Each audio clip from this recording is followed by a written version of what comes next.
Mama Ireti. Her name meant hope in Yoruba. It was a name that carried the promise of brighter days, a name that her parents had given her with dreams of a future filled with joy and prosperity. But hope felt like a distant whisper in the face of her reality. The daily struggles and the relentless challenges seemed to drown out any semblance of optimism. The weight of the world pressed down on her, heavy and suffocating. Each day was a battle, a test of her resilience and strength. The burdens she carried were not just physical but emotional and mental as well. Her husband gone too soon, leaving a void only grief could fill. He had been her rock, her partner in navigating the tumultuous waters of life. His absence was a wound that time could not heal. And now, the threat of losing their home hung over them like a vulture circling its prey. The walls that once echoed with laughter and love now seemed to close in on them, filled with uncertainty and fear. Mama Ireti clutched the eviction notice. It was a stark reminder of the precariousness of their situation, a symbol of the instability that threatened to uproot their lives. The paper felt rough against her calloused fingers. Those hands had worked tirelessly day in and day out to provide for her family. They bore the marks of her sacrifices and her unwavering determination. Each word was a nail hammered into the coffin of their stability. The legal jargon and the cold, impersonal language only added to the weight of the document, making it feel like a death sentence for their dreams. She had to be strong for her children. They looked up to her with innocent eyes, unaware of the full extent of their predicament. She was their shield, their protector, and she could not afford to falter. They were her world, her reason for fighting. Every smile, every laugh, every moment of joy they shared was a beacon of light in the darkness. They gave her the strength to keep going, to keep hoping, even when hope seemed like a distant dream. Mama Ireti worked tirelessly in the local market, selling goods to make ends meet. The market was a bustling place, filled with the sounds of haggling and the vibrant colors of produce and textiles. It was a place where she found a sense of community, even amidst the chaos. She greeted her customers with a warm smile, her eyes reflecting a strength that belied her struggles. Each transaction was a small victory, a step towards securing a better future for her children. Her children played nearby, their laughter a soothing balm to her weary soul. They were blissfully unaware of the storm clouds gathering on the horizon, their innocence a stark contrast to the harsh realities she faced. In the quiet moments, Mama Ireti found solace in prayer. She whispered her hopes and fears to the heavens, seeking guidance and strength. Her faith was a lifeline, a source of comfort in the midst of turmoil. As the sun set, casting a golden glow over the landscape, she allowed herself a moment of hope.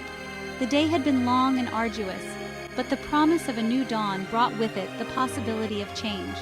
Together, they watched the sunset, a family united in their love and resilience.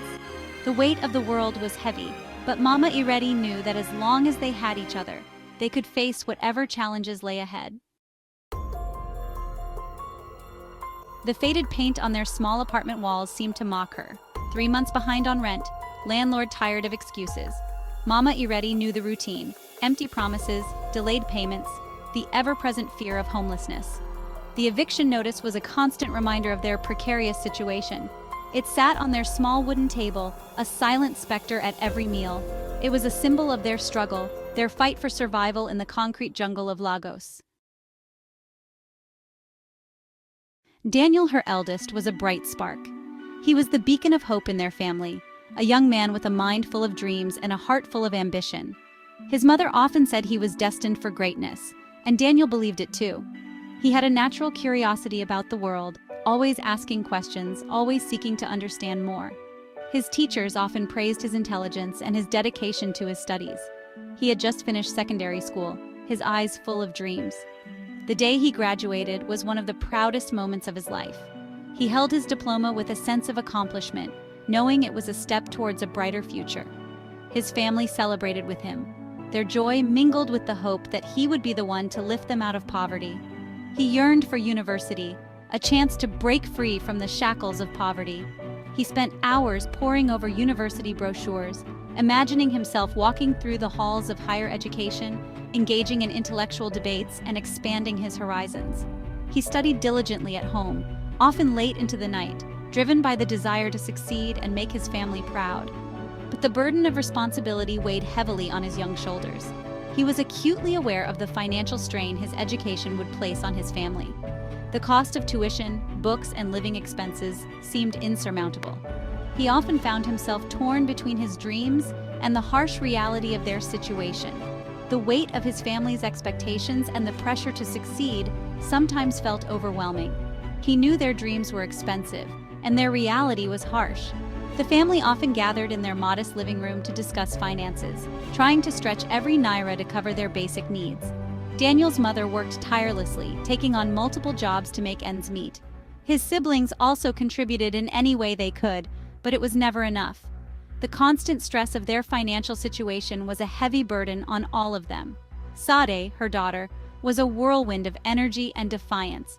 She was a force to be reckoned with, always challenging the status quo and pushing boundaries.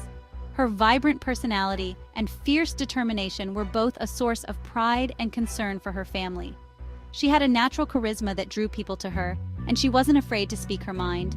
At 16, she possessed a fiery spirit, a sharp tongue, and a secret longing for a life beyond their small world. She often gazed out the window, dreaming of adventures and opportunities far beyond their reach.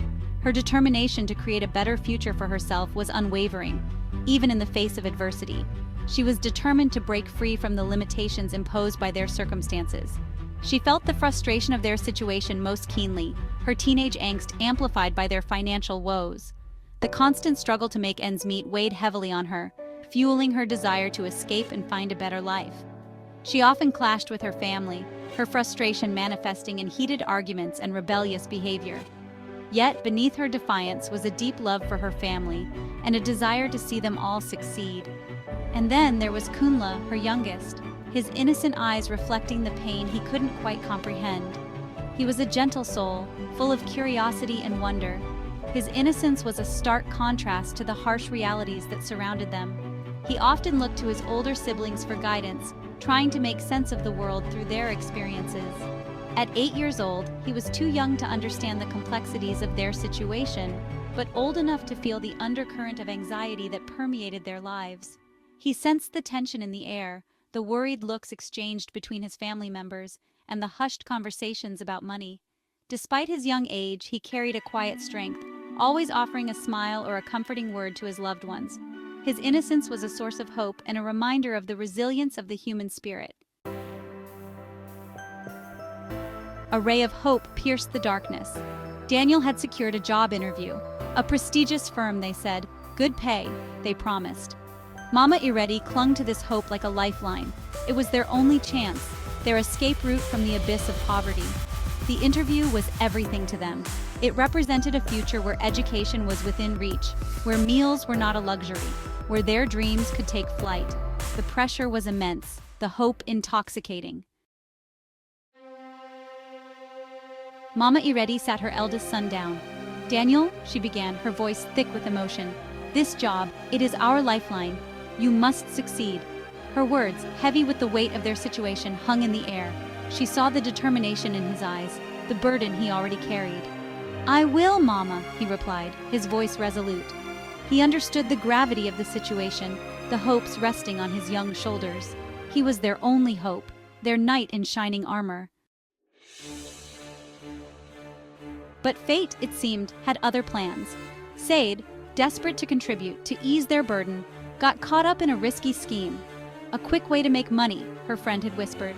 Promises of easy riches, of a life beyond their wildest dreams. Sade, blinded by desperation, took the bait. The danger was palpable. The air crackled with uncertainty. Sade's heart pounded in her chest, a drumbeat of fear and excitement. This was her chance, she believed, to be the hero, to save her family. Then came the twist, Daniel's job interview.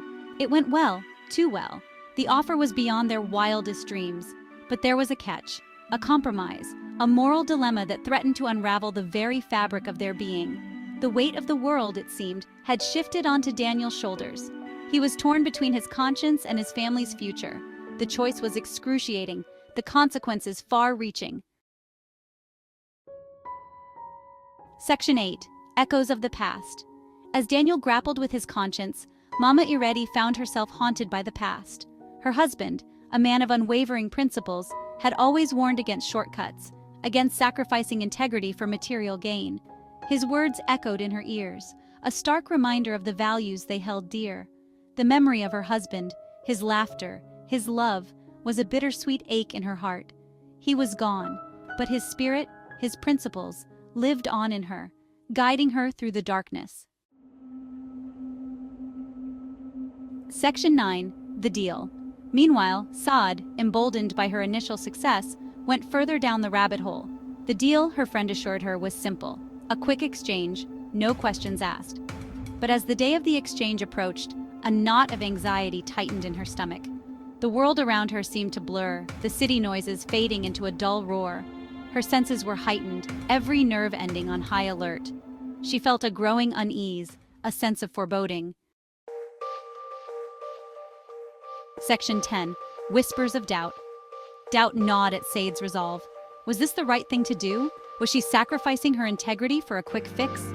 The weight of her decision pressed down on her, threatening to crush her fragile spirit. The face staring back at her was a stranger's, her eyes haunted by the gravity of her choices.